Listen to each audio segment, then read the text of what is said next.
Hey everybody, welcome back to the channel. My name is Justin and I like motorbikes. And today you'll notice that we are lacking the motorbike. And that's because I wanted to do a video on something that I've been seeing happening on some of the Facebook groups that I've been a part of. So one of the disciplines of motorcycle riding that I really enjoy is the kind of off-road adventure where you follow tracks, you follow trails. Think of BDRs, but maybe not as well organized. Basically, you're going to use pieces, parts that are put together by others and then published. And the medium on which those are generally published is Facebook.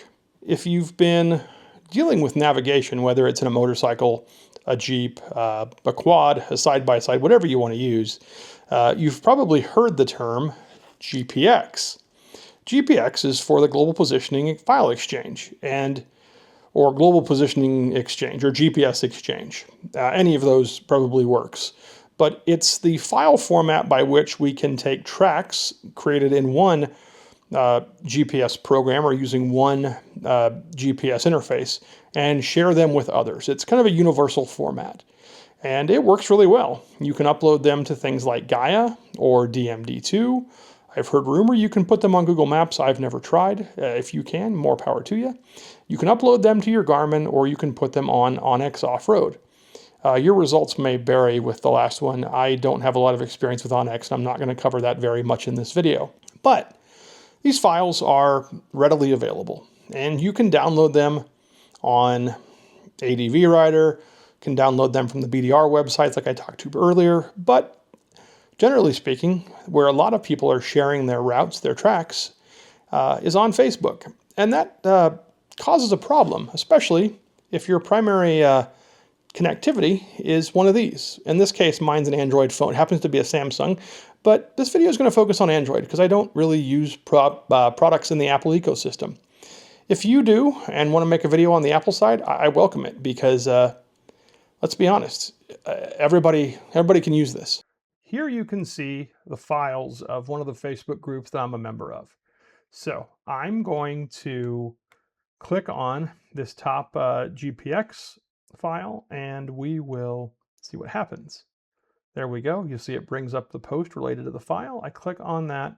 You can see that my download manager is saying it's downloaded. So here we go. So we're downloaded. So click on the download. It pops up Gaia.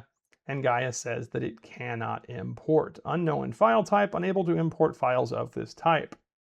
So why is that? Well, let's talk about what's actually going on. So contrary to some of the posts that are made on the Facebook groups and on different forums regarding this issue, the problem is not with the GPX file.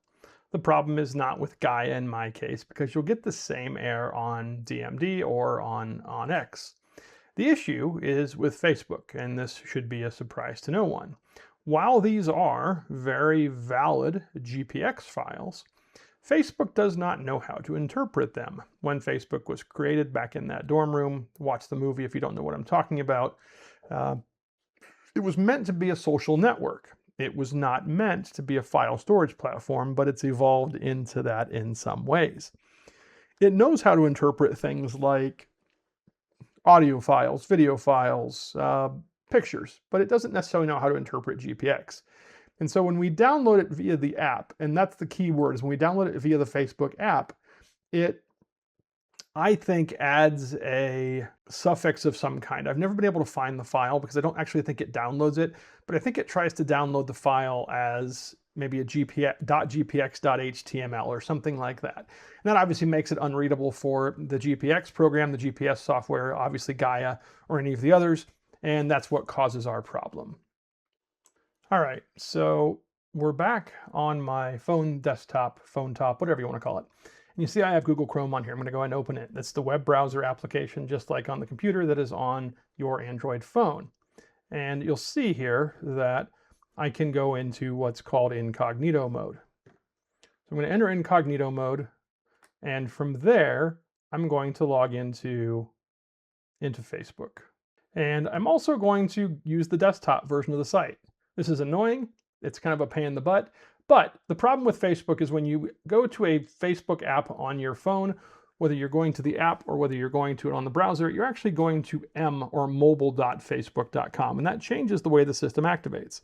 All right, so I'm going to go ahead and sign in here, and then we'll come back and talk a little bit more. All right, so I've signed back in. You can see that I'm on Facebook for a browser. Again, I'm in incognito mode on Chrome, and you can see here as I zoom in a little bit that here's my ADV loop again. I click on that. It brings up again being zoomed in is kind of a pain, but here's the file. So let's go ahead and scroll out of that a little bit. We'll go ahead and hit, and it's going to ask me if I want to download it. So I'm going to hit download, and it's going to say that it was downloaded. Now from here, I can open it and it will work. And then I get to pick what I want to use. So in my case, I'm going to use Gaia. I'm going to just do just once. And there you can see it's successfully imported my file.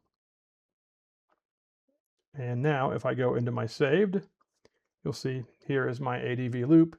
Here is that Noble 100, and you'll see that it was imported on June 7th.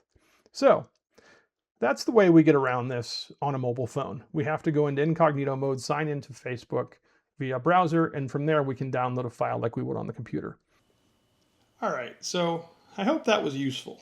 A lot of people are now using their phones as their primary point of connectivity to the world. And that's great. That's the way technology goes. Computers keep getting smaller, and now the processing power that we have in our pockets is greater than any of those desktops people my age and older would have grown up with as kids. But it is complicated, as I think you would have seen. But hopefully this gives you a way forward if you don't have access to a computer. If you are curious what it looks like if you use a computer, or if you want to know about downloading files on your computer and transferring them to your phone or your Android navigation tablet, stick around and stay tuned. I've got videos in the works for that, and I would love to show you what to do and what you can do to make that work a little bit better. If you watch this and you got some use out of it, if it was of interest, please consider giving it a like. It really does help. And if you're interested in what else we've got on the channel, go ahead and subscribe. It's free, and I'll always do my very best to earn your YouTube time. This is generally a channel about motorcycles, but this kind of follows whether you're jeeping and wanting to explore in four wheels, or whether you're on an adventure bike like I enjoy and wanting to do that. But whatever you're doing, please go out and do so safely. I really appreciate you being here, and I will see you next time.